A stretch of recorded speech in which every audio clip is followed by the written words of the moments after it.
One, and we are live, everybody. All right. Hey, everybody, and welcome. We are doing a digital fashion fireside, round table, it looks like, or octagonal table here today. And we have some fantastic users and citizens of the metaverse joining us. Thank you, everyone, for coming. And also, we have Rob and Emma who are joining us from places in the digital world as well, from a design perspective, an NFT perspective, veterans, all of us. So, welcome, everyone. And welcome. Thank you for joining. By the way, you could, for those who want, you could actually use the webcam on the top right of your control panel in Somnium. You can click on the webcam icon, and then it will turn on your web camera, and you can actually say hello to us and wave through the camera, because your head will turn into the TV. How cool is that? Wakanda forever. Hey, here we go. Wilson, hello. All right. All right, take it from So, here. yeah, Rob, can you give us a quick little touch base on what you've been up to for the last 18 years in the metaverse? Just a small. I've been up to a lot of stuff. Small ask. Yeah, way to go. Put me on the spot. Well, in Yeah. the second life side of things, I've been making virtual fashion and clothing for about 18 years now, I guess. Kind of been an interesting journey. And then I'm also a designer for game platforms and virtual platforms and things like that. So it's kind of what I've been up to doing for the last 18 years in a nutshell. And I just want to point out that Robert's being incredibly modest here because his him and his team make some absolutely stunning digital fashion and avatars stuff for digital world. So don't listen to his modesty. And Emma, can you jump in and give us a quick touch base on what you've been up to? Yeah, sure. I have to say it's so funny seeing all of these like cloned avatars and floating avatars in this room, but it's cool. Yeah, so I run Digitalex. We are a digital fashion NFT project. We started only a couple of months ago, and we focus heavily on, I guess, the full cycle of how do you actually bring digital fashion, how do you scale this industry? So from the supply chain side and the actual creation of these digital assets, and how do you use different ERC protocol standards to streamline the supply chain, open source digital fashion, and kind of interject other and different decentralized features. And then we also focus very heavily on how do you actually take digital fashion into application utility, which is very much the gaming side, VR, live 3D content. And this is where we launched our first Indian modded content esports platform, Espa, that just went live into beta about 5 days ago, which is really exciting. We started with Among Us mods, and we had a sale with 171K from our marketplace sales for this. And that's all about how do you create this ecosystem between players, designers, and developers, where they can all earn income streams and a livelihood through play, through gaming. And NFTs is very much at the core of this, and fashion having functional utility within that ecosystem as well. Wow, this is serious stuff here. I hope people are taking note of some of the numbers that you're going to see and hear in this talk, because if anyone has been living under a flat rock, NFTs, non fungible tokens, digital fashion, augmented reality, virtual reality, this is where a significant population of our population and our economy is heading. So, Rob, what do you see as kind of the next logical step in terms of digital fashion and making it go a little more mainstream?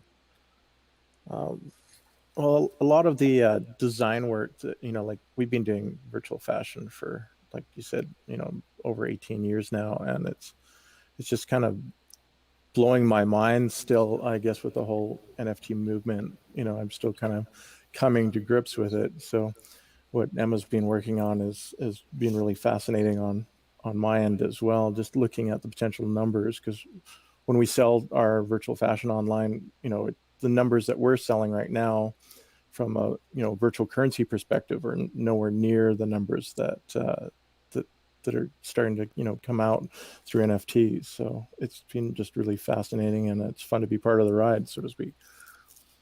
So I think this bears talking a little bit about, because Second Life, I think, has been, as many of you know, has been one of the most successful online platforms as far as. And Pindar. Pindar, could you mute yourself, please? Hi, Pindar. You're echoing a little bit. Can you mute the microphone? Yeah, thank you. Thank you. Perfect. Yeah. So as I was saying, that Second Life has been one of the most successful digital platforms for community building and expression of avatar fashion to date. And lots of games have customizability, but Second Life really took it to a new level. But they went kind of with the wide versus the tall. So sell a ton of fashion, but at a lower price. Emma, maybe you could talk a little bit about your experience with marketplaces, and how do you think about pricing for a virtual outfit? Yeah, I think that's one of the biggest questions. And it's a broader question, I think, than just fashion and just outfits or digital fashion. It's like, how do you actually come up with natively digital valuation mechanisms? Because I think we're definitely in like an NFT gold rush. Some people call it a bubble. I don't think it's a bubble. I just think we've got, huge liquidity and a big rush in this space. And it's about to explode even further. But I don't think that we've still been able to really concretely come up with good, mechanisms and ways to actually natively value digital goods. And digital fashion, it's even harder because it's such a new industry. And kind of like what Rob was touching on, there is such a disparity between the traditional fashion supply chain and then taking that into digital. And you can't just bring, the heuristics that we use to price fashion in the digital world, in the physical world, into digital. So I think that the kind of biggest part here is about how do you actually use features of NFTs and, ERC protocol standards and the technology itself when you're creating digital fashion goods. And this really comes down to the features of rarity, which is something, very native to NFTs. And it's often what kind of differentiates the different selling points between these digital goods. If you have an exclusive one-of-one edition, that is usually, not always, but usually sold higher, and there's a lot more kind of emphasis placed on the originality of that item and the exclusivity there than if, say, you're issuing like open editions or collections of thousands. So it's definitely something that we focused on, is how do you actually, price these digital goods? And I guess that also depends on what is the actual utility of them. And that's, as I kind of always repeat, that's really my biggest mantra is there has to be utility that comes into the NFT space and then digital fashion as well. It can't exist sustainably, just it being purely cosmetic or it kind of just, selling through a marketplace like digital art. So I think that adds even more complexity, because now you have to think about, well, utility definitely backs more value behind these assets. It backs more tangible value behind them. But then you're able to kind of now sell or distribute to a wider audience or a wider, group that actually finds value in them, which means what's up, guys? Selling. What's going on in here? Hello. We're doing. Hey, yeah. Hey, user, we're just doing a live stream and a fashion NFT chit chat. So if you want to mute your mic and hang out, it's cool. Sure. Thanks. Yeah. So where was I up to? Yeah. So sorry, I've completely lost my train of thought. But what I was saying is, so then, you can't be really selling like skins, for, if you're saying, okay, well, this is going to be adopted into gaming, you can't expect like your average player to come in at a $20 or $20,000 price for it. Just doesn't make sense. So I think that we're very much in a price discovery stage for digital fashion. And I think that it will definitely be defined by rarity. That will be a key kind of feature. But there's still a long way to go. And the only way is to kind of climb up new mountains that have never been climbed before, and then come across, these kind of edge cases and these new use cases, and test in production, test in a live market, and go from there. Yeah, Awesome. I think I agree with that, and I think, as I always say, I'm a utility junkie. So I think utility will eventually override everything and will drive the markets and will drive the adoption and will drive the prices everywhere. And for us, like when I look at Somnium and then when I look at our creators, for example, of avatars, I think the biggest and the best mechanism to like make the pricing is just to let the market decide.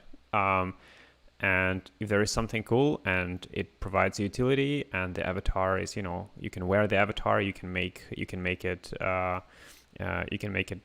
great, then people will pay more for that. And that is kind of like open market will always kind of find the right balance between the price and utility. So we always tend to kind of let the market decide.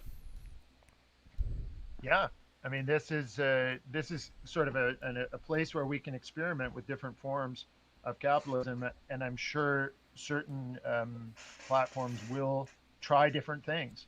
Let's go wide and distribute these things really widely at a lower price point versus let's go totally bespoke and pay top premium price. I wonder if we can talk just a second from all the wonderful people that are here. What might they benefit, Rob? What might they benefit from going into digital fashion or into any of these digital worlds? What do you think they could get from that? Well, I think a lot of it is how much passion do you have for being creative in the first place, and then kind of branching out from there. It's kind of interesting. I'll get people in, for instance, Second Life that will ask me, hey, I've seen all the stuff that you've made in here. Can you teach me how to do this? And it really comes down to you getting a little bit of a foundation in design yourself. And then from there, how much passion and how much hard work are you willing to put in to actually learn, how to make virtual fashion or how to create it. It's, again, I've been doing it for about 18 years, but some of the stuff that we design for fashion, we might make look really easy. And it's absolutely completely the opposite of that. A lot of people don't see how much time we put behind, hand painting things and working on meshes and trying to make sure that meshes upload and work properly and all that other stuff. So I think for anybody here that, wants to get into that, you're going to have a bit of patience and, an entrepreneurial spirit and just have at it, Fantastic. And Emma, in a few sentences or a short paragraph, can you think of a real meaty little thing that all the people here can sink their teeth into about why digital fashion and why digital fashion right now? Sorry, could you just repeat that? It just cut out for me. Yeah, sorry, just to say, people have taken their valuable time to be here with us. I want to give back to this community and say, like, if you're a designer, then great, you can design and make cool stuff and sell an NFT maybe and get that side. But as far as a user, a person who wants to buy digital fashion, what's in it for them right now? What are they going to get for when they buy an outfit from any of the marketplaces? Cool. That's very multifaceted because we're operating at different timescales at the same time. If you really look at it right now, the industry is very young. And there's multiple different things. If you look at it from the perspective, okay, we're in a kind of the NFT side, and you're attaching digital fashion kind of with NFTs, which at the moment is being able to prove out the most value for them.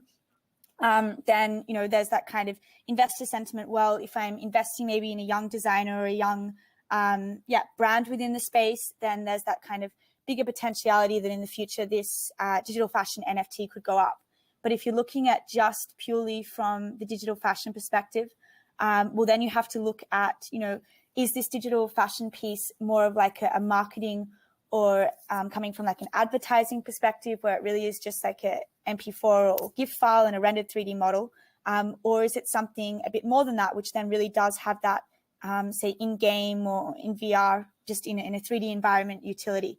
And from that side, then we're really going into, many other kind of core human nature kind of things and heuristics around, well, then you're looking at identity and how could you actually, how does fashion really contribute to your digital identity and what does it add there? And this is very much what I'm a believer in. If you think just about the traditional fashion industry, how ubiquitous that is in all of our lives. I mean, if you go back like thousands of years into, ancient Egyptian times, fashion was very much used then, really as a status symbol. But, still today within our 21st century society, it has that kind of same wrapping around it. So this is, a lot what I speak about and what I'm very much for is that there is this inevitability that the, $3 trillion traditional fashion industry will transfer into digital. If you think about where we're headed as a society, we're very much going into these native digital environments, and it's only inevitable then that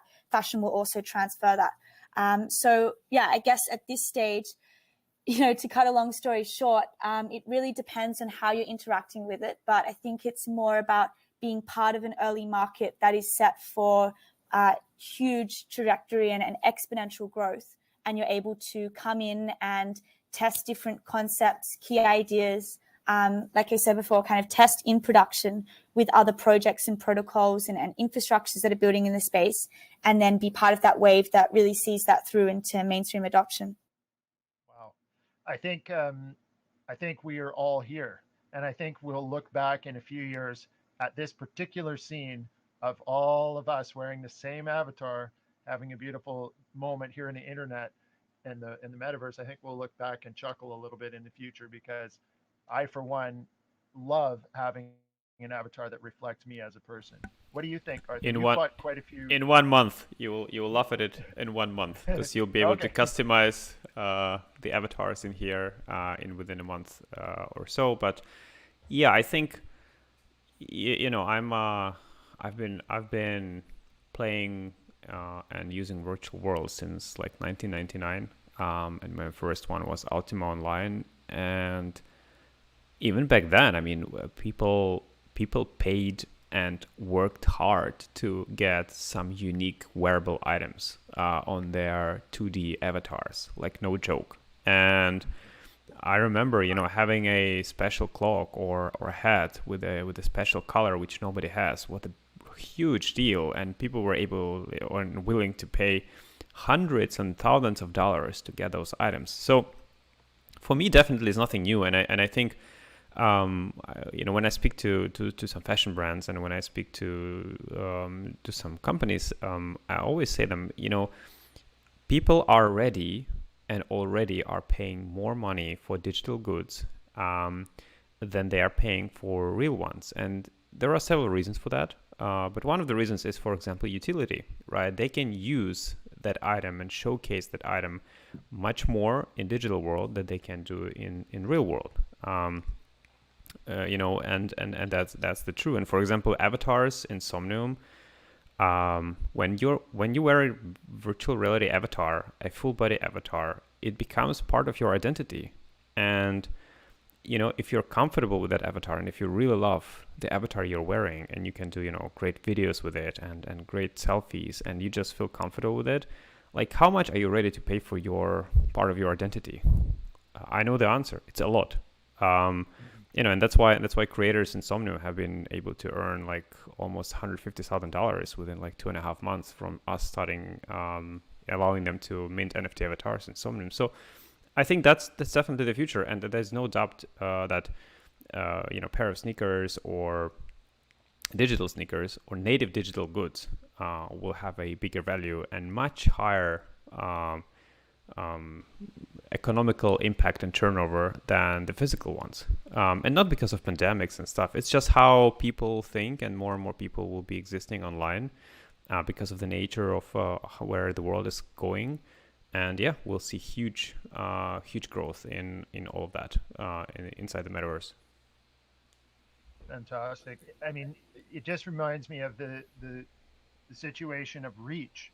The fact that in the metaverse, I potentially have, reach of thousands and thousands and thousands of times bigger than my real world circle of friends. So how do you see that scaling factor, Rob? How do you see that scaling impacting the creation of new trends in digital fashion?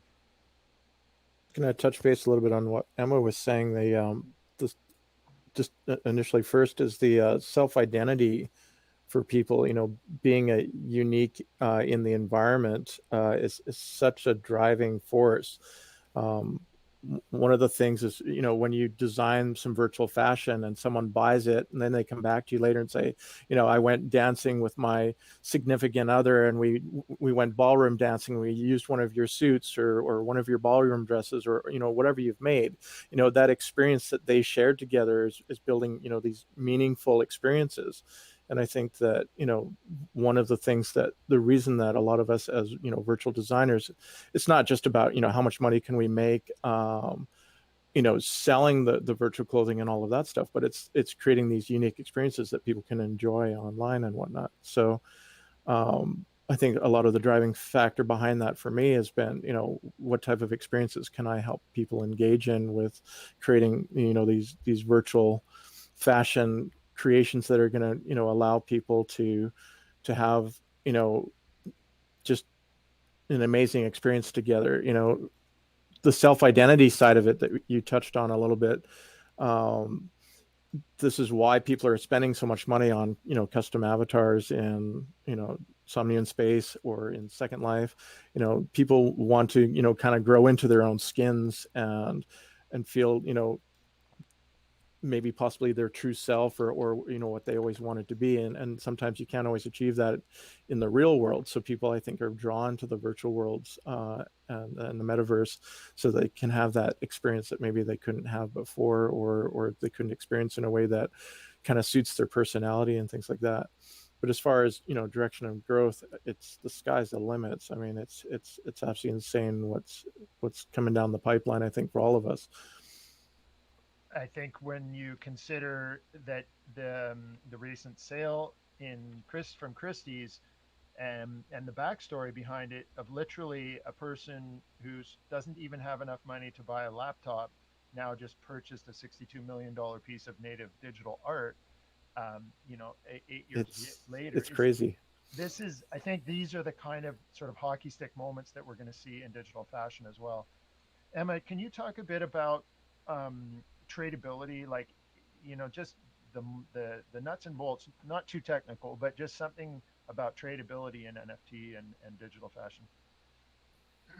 Sure. I guess, where do I start?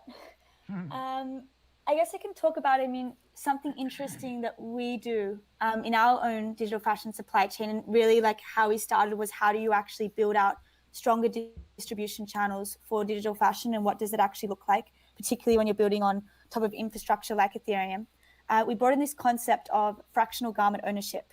So fractional garment ownership is all about how do you actually modularize a master garment into its individual patterns or digital pattern, material, texture components. And this is something really interesting, and how we do that, not too technically, but just, using like protocol standards. So we allow independent designers to come onto our platform, and they actually issue digital pattern materials and textures as ERC 1155 tokens on chain, issued under their wallet addresses. And then other designers in our network, they take these digital pattern material and texture files, and then they incorporate those in their master 3D garments or 2D garments. And then they issue a 721, ERC 721 NFT token on that master garment. But on chain, we leveraged off, it's called the ERC 998 standard. And what that allows is for 721 tokens. We did a variant of the standard, but how it works with us is the 721 master garment token can actually own a balance of the 1155 digital patterns, materials, and textures that were actually used. And so when that is traded or transferred, in that perspective, now you're able to track on-chain throughout the entire supply chain very transparently from, a composable level, the different creators behind the different components of the outfit or the garment. And then on top of that, you can introduce new monetization models and licensing models. And from a trading perspective, that adds so much more value because, not only now when these, digital fashion assets, in our case, that are traded, say, on a first primary sale, on a secondary kind of market as well, we can actually, distribute profits correctly between the garment and the garment designers. But also from a licensing perspective, we're able to introduce open source into digital fashion, which is something that just is really completely non-existent when you think about the traditional fashion industry, and something that I really am pioneering for when we're building up digital fashion and what that looks like for the future. So because there's this whole NFT on-chain tracking, an independent designer can now issue a pattern and they can open source that to the wider community.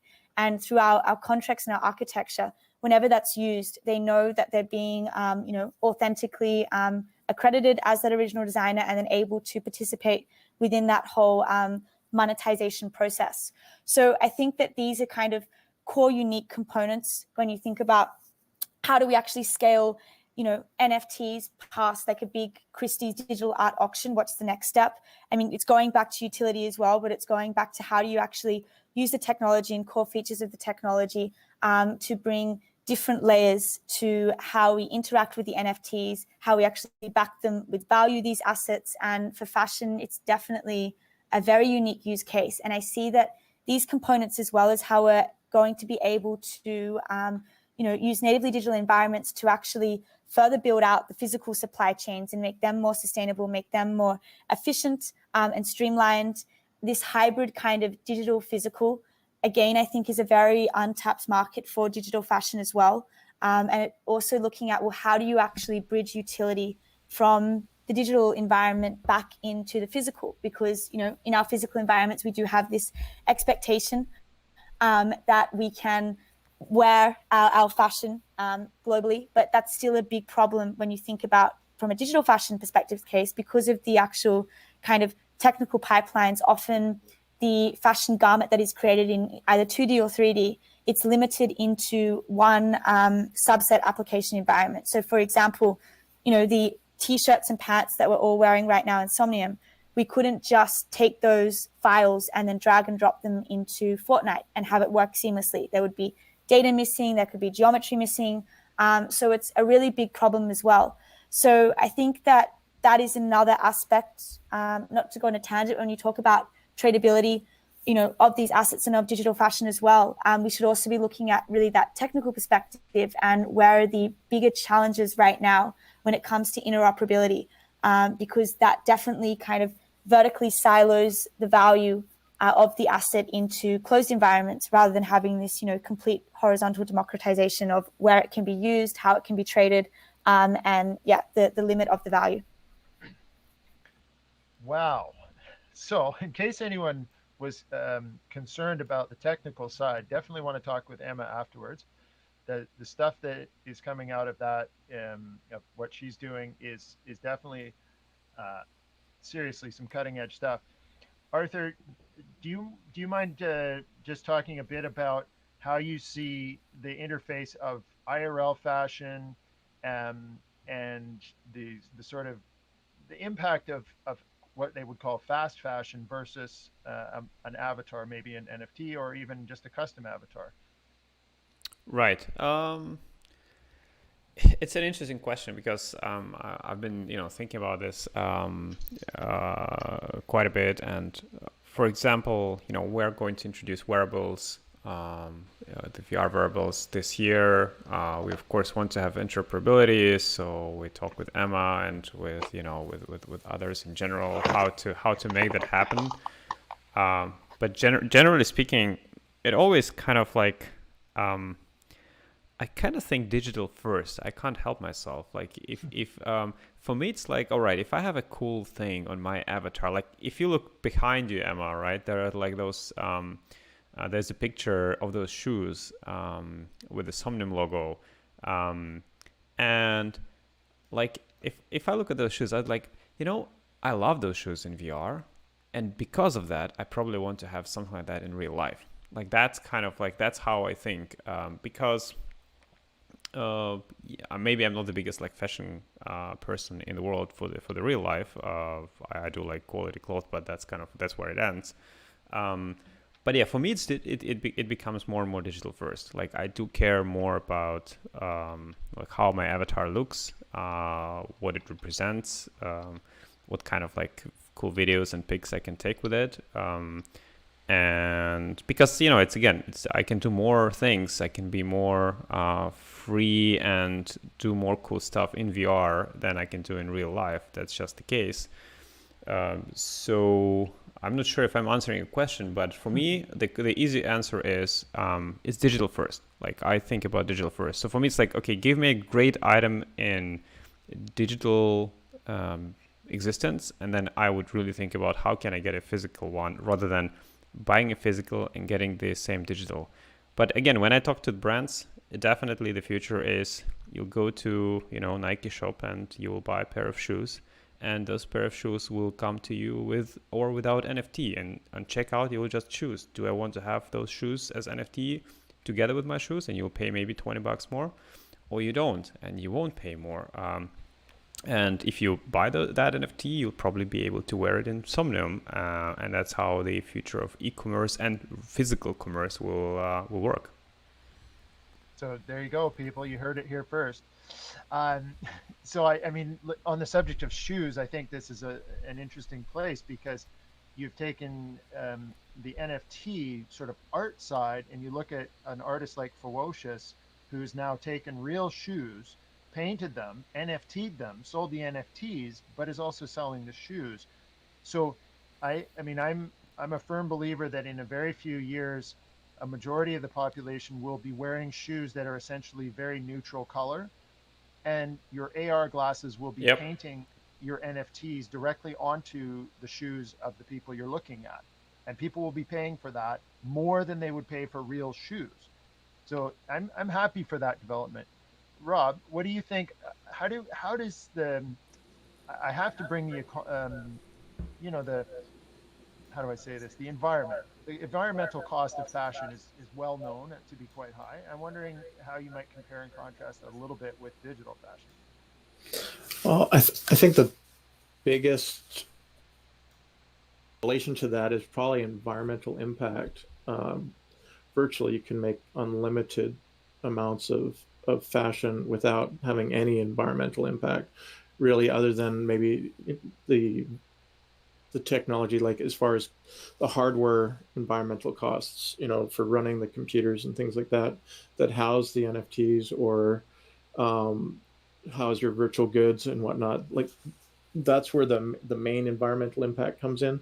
But aside from that, you're not, coming up with all the fabrics and everything that you need to make the fashion in real life, so to speak. So I think the footprint is much smaller as far as virtual clothing goes compared to real life clothing. But going back a little bit on what you were discussing, I think augmented reality is also opening the door for some really fun things that you can do with bridging the gap between virtual fashion and real life fashion, or blending the two. And those are some areas that I think both Emma and I would have a lot of fun exploring as creatives, and potentially selling, fashion that bridges the gap to, as far as virtual to reality goes, especially with augmented reality. But as far as the footprint goes, I think that what we're doing and what we're exploring is much more economically and environmentally friendly at the moment, anyway. Yeah, I see the fact that, I mean, even in sort of the hardware side, this is a conversation in the NFT space about, the cost of running proof of work versus proof of stake networks, etc.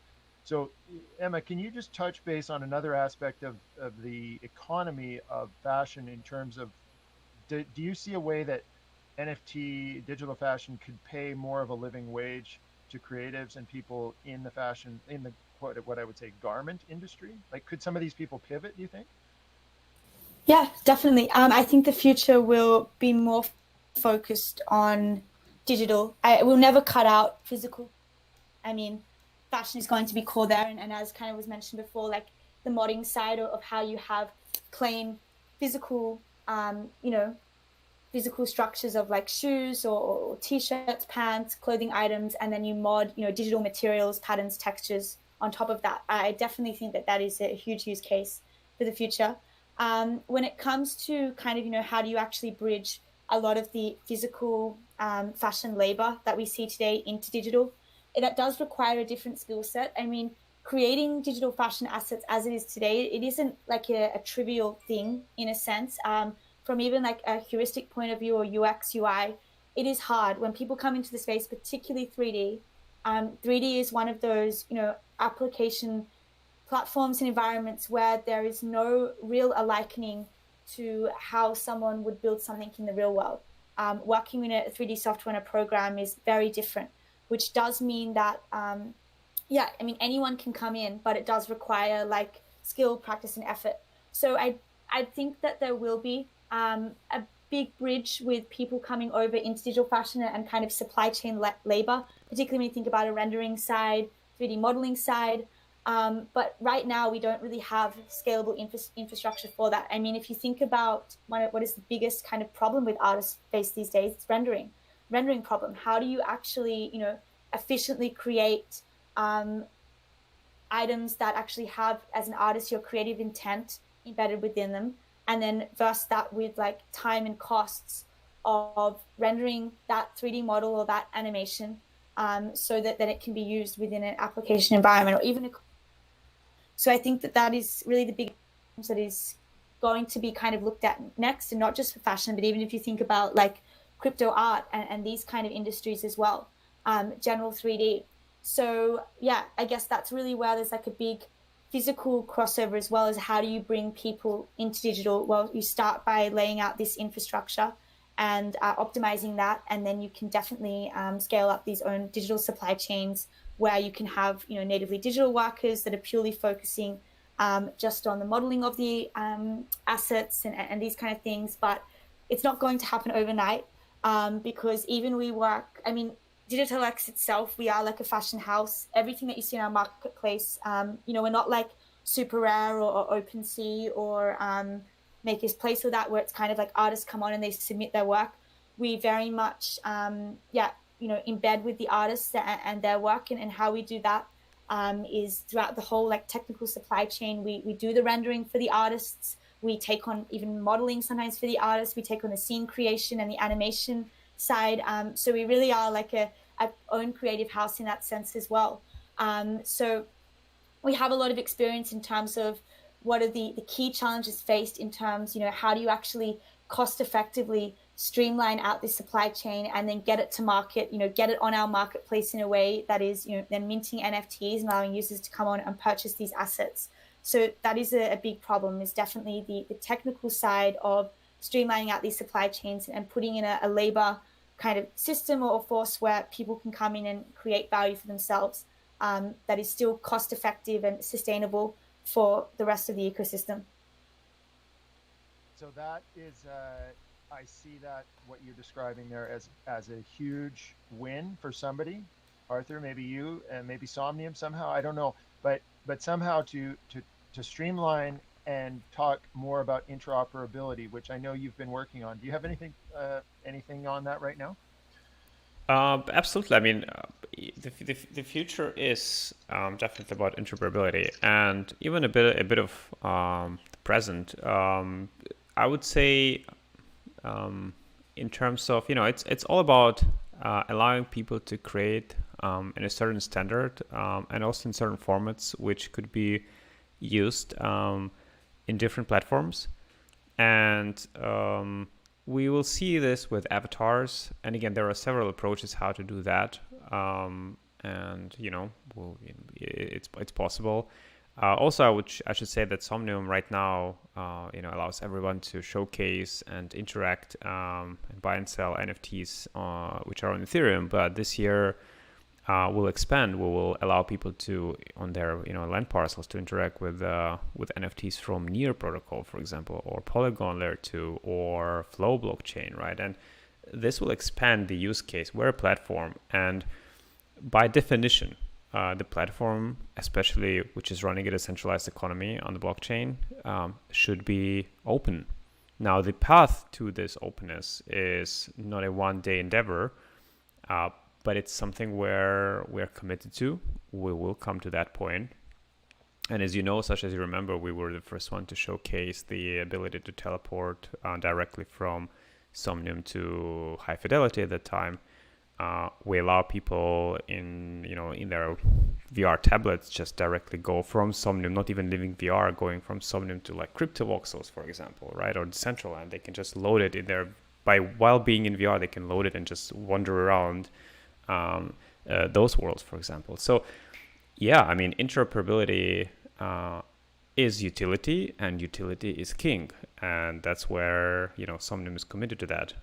Which formats and how it will be done, again, there are several technical ways how to achieve that, but for example, avatars, which are being minted in Somnium, at one point of time will be interoperable, right, with other worlds and other games. How? We'll reveal that later, probably later this year even. But that's the goal. We just need to make sure that it's done securely, it's done, in a proper way. But other than that, it's definitely the goal. Fantastic. This is what you guys all got to hear live from the source here today. Hey Pete, how's it going? Rob, we're just kind of getting towards the end of this. What do you see as kind of like a little bit future gazing, a little bit blue sky? What do you see as kind of the next phase of digital fashion? Watching where Second Life has come and gone to, and now where NFTs are going. Where do you see the next phase? Hello? I think it's a bit of a. Please mute your microphones, everybody. Andy Gold, please mute your microphone. Thank you. It's a bit hard to see where everything is going right now. I think that we're definitely in a really exciting time for virtual fashion and fashion in general. And as far as being able to, kind of jump between platforms, I think that is definitely, something that's really exciting.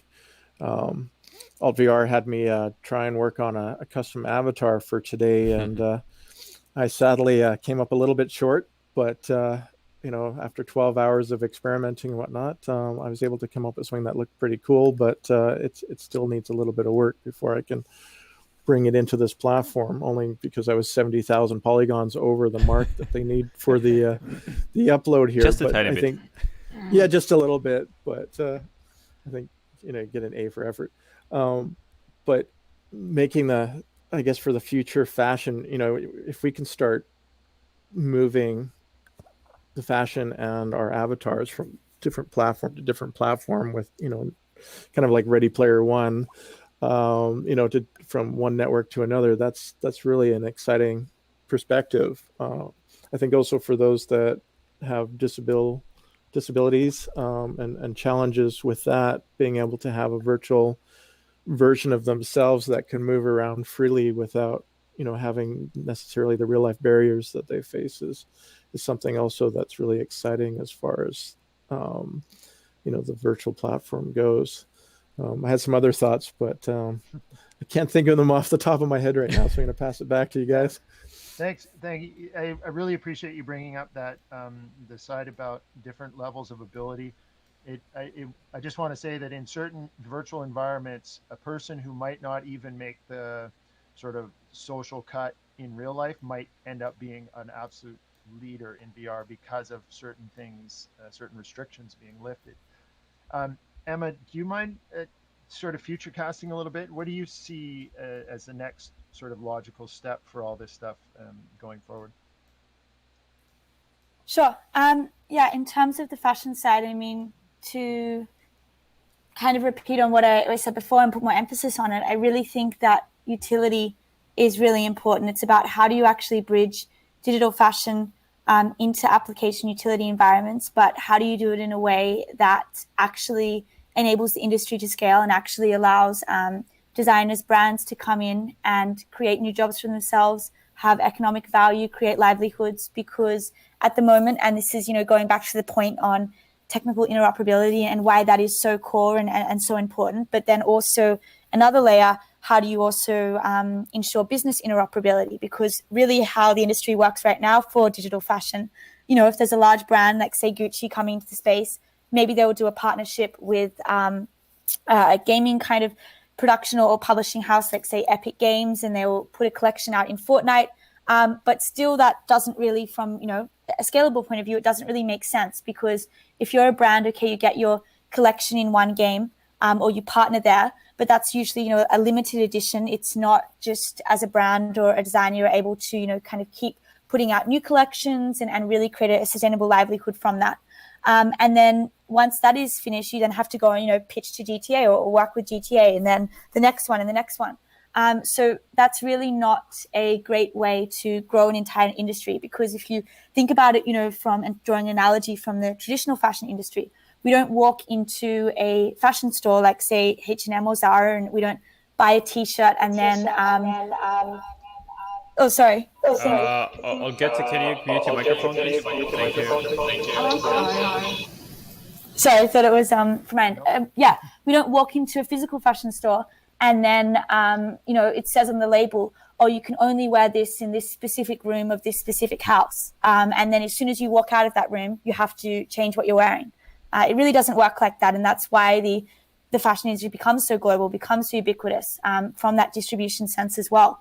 So that's a big challenge within digital fashion at the moment. It's really like vertically siloed in terms of distribution, and how do you start to actually break down these barriers, not just technically, but business interoperability is really important. And this is what we're focused on at DigitalX, and with our beta launch with Esper at the moment.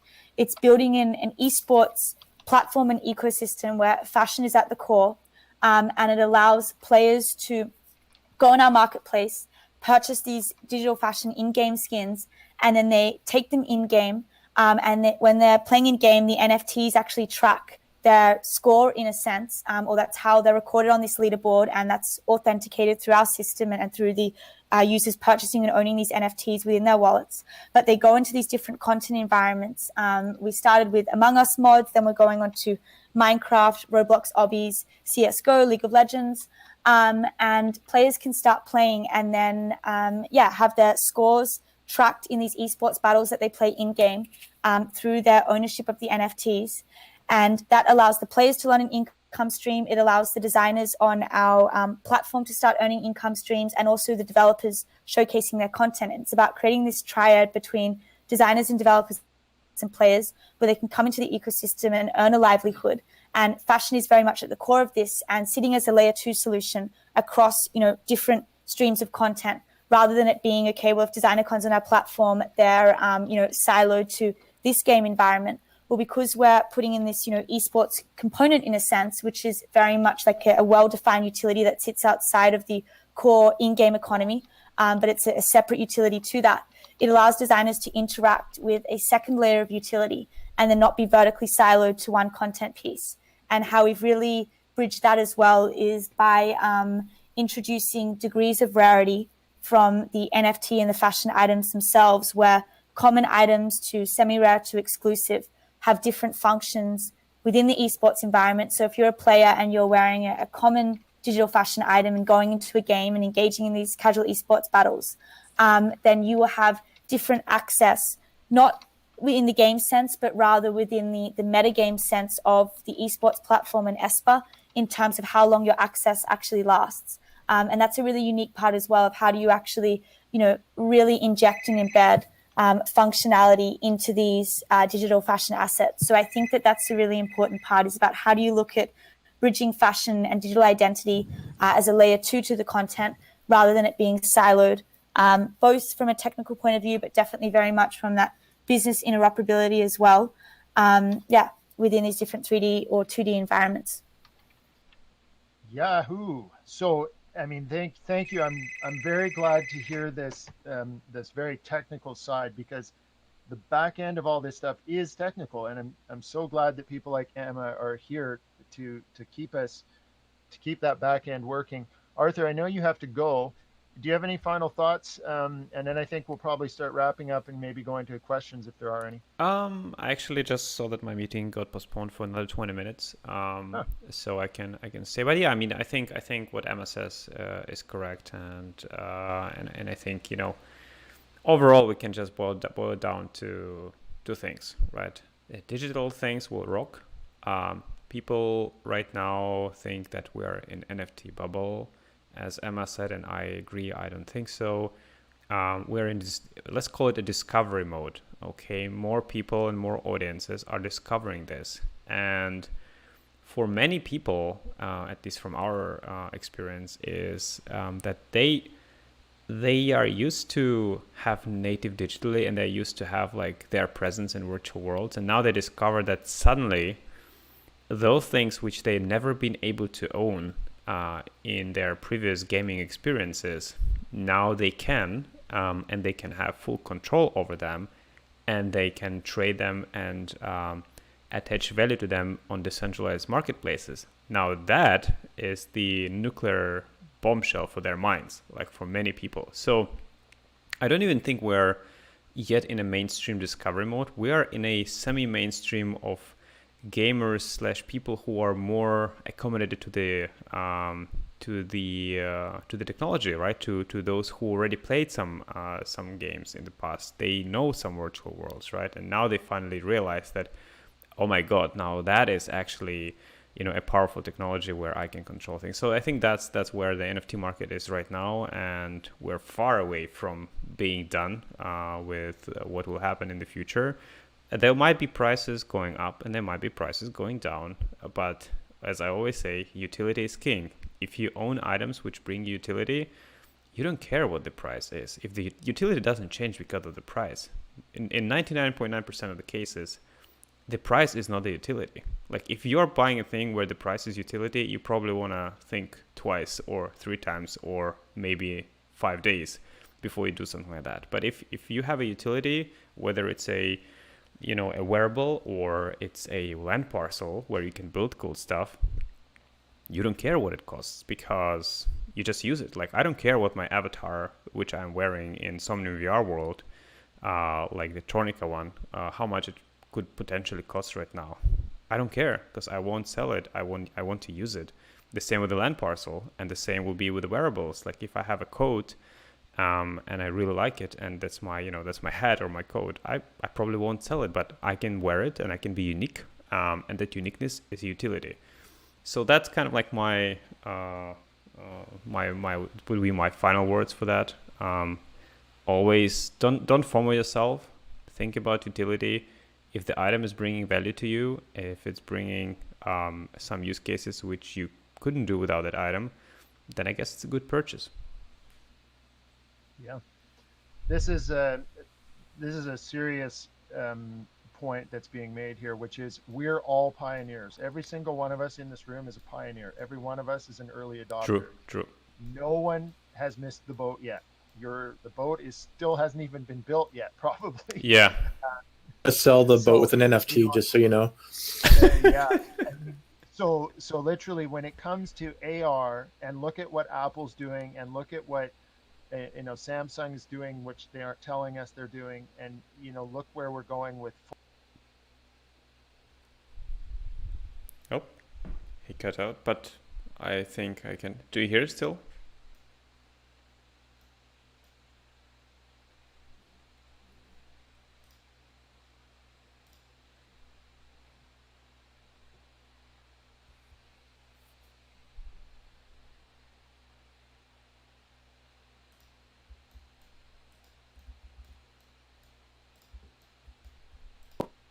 As maybe you could touch briefly, Artur, and just because if we're doing any sort of gaming here, and Emma's got a platform that does NFT fashion plus gaming, then we should be talking.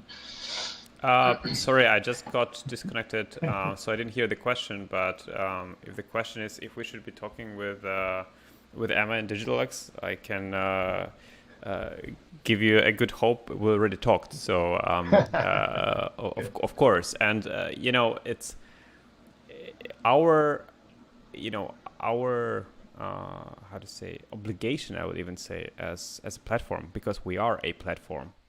We are a virtual reality world, and we're a platform with utility. So our obligation here is to provide as much utility as possible and as much interoperability as possible. And that is happening, and that will be happening. And a lot of our development efforts are actually going and will be going towards that goal. So, blockchain and NFTs are made to be and to live in this world of interoperability. It would be a huge shame if blockchain companies will start closing themselves into small silos and small ecosystems. That's what that will not happen in Somnium. We just people think that right from the get-go, everything should be decentralized to 100% extent, and everything should be in interoperability mode. It's just not achievable from the day one. And the path to that is interesting, probably is quite long, but we're definitely getting there. Just checking if you still hear me. Yep. All right, cool. Good, Sasha. I think Sasha disconnected for some reason, but yeah, I mean, it was great. Great talking. Oh, he's coming back. He's running. Hello. That moment when you realize when no one else is answering your questions that it's you who actually lost connection. I was actually answering the question, but yeah, I mean, fun. The future is interoperability, and we as a platform, we have we have an obligation to provide as much utility as possible for as many items and as many concepts and NFT tokens as possible inside our world, and that's what will be happening and already happening. Fantastic. Yeah. Questions? I'd like to turn it over to the audience, and just if you do have a question, I know we've got some really high-end designers here. Pete's here. Some other Wilson's here, some top people for Somnium, and maybe from other platforms. If anyone has a question, please unmute yourself and say your question, and then mute again, please.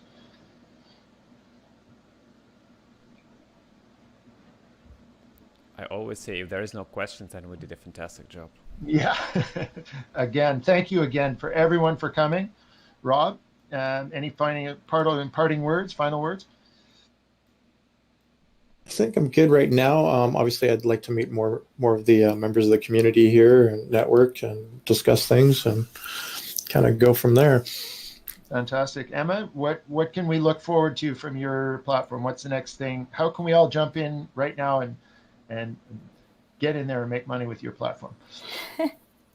Yeah, it depends on where you look at it, but yes, you can. But yeah, right now we're running our beta for Esper, and you can go on our skins.digitalx.xyz, and we have these really cute little Among Us fashion items that then can be taken into the mods of the games, and you can start playing in these beta battles that we're running and actually earn our native token Mona through that. So yeah, we're starting with this and then scaling out from there, but that's all happening in our Discord, and it's really exciting and building a very kind of core-driven active player base that a lot of them, it's like, mass adopting into crypto and NFTs for the first time. So that's really exciting as well, and definitely where I think, gaming, interoperability, fashion, the bigger part of what it's all allowing is how do you start bringing people into crypto, because that as well in itself, in terms of sustainability and additional value that it brings to people's lives, is a whole nother world that we can save for another time. When's the digital X avatars in Somnium, Emma? That's what I want to know Very too. On record. All right. Yes. Cool. Excellent. Yes. Thank you again, everyone. Emma, Rob, Artur, everyone who came. Thank you, Sasha. Yeah. Thank you so much for coming, and please continue the Discord, the conversation on our Discord, Emma's Discord, on the Twitters. Please retweet and share this out so other people can benefit. Absolutely, or feel free to hang out here for a while and have some conversations. I'll need to cut off. Thanks for having us here. Thank you for coming, and it was a lot of fun. Yeah, let's do that more often. Thank you, Artur. Thanks, everyone. See you on the other side of the screen. Yes. Thanks for having me. All right. See you. Whoop, whoop. Woo. All right. Anyone else? I'm going to hang around for a bit. Anyone who else